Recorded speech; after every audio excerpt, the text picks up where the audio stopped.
3 phases with 100 amps on each leg. Balanced, but clamping the neutral reads 60 amps. By the logic we've covered here before, that neutral should be carrying next to nothing. Y'all have been asking about third harmonics for a while, let's get into it.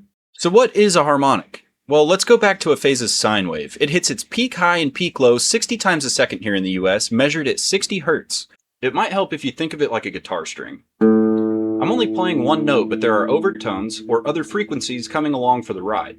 And it's why a guitar and a piano that are playing the same note don't exactly sound the same. It's the same idea for harmonics and electricity.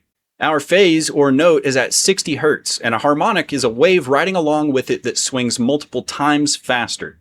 3 harmonic swings for every one of our phases is the third harmonic at 180 hertz.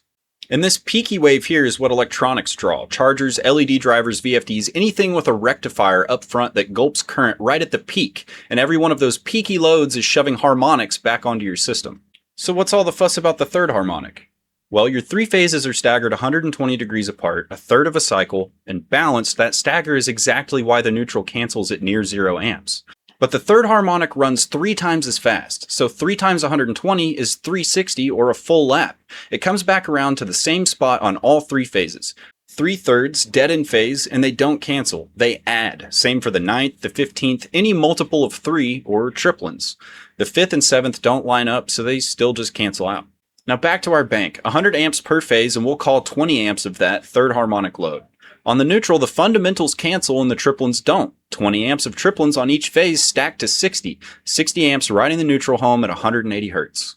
Now for the delta trap. Triplens are all 3 phases in step, so they need a neutral path to go anywhere, and a delta doesn't have what they need. So they don't pass through it and they run laps inside of it instead. It's real current in the coils, and you can read it with an amp meter at a jumper between 2 pots. Triplen harmonics were reason 3 of last week's why you float on a wye-delta. If you tie it, you've built a door. A share of the whole system's triplens walk in through it and run laps in your delta, heating a pot that isn't even serving those loads. And that's not me guessing, grounding bakes get sized for that purpose on purpose. Float your neutral reference on a wye-delta and they never get in. They stay out on the system neutral and ride home to the substation same as they always did. There's a bank whose whole job is to make a neutral where there isn't one, the zigzag. That's next week's video.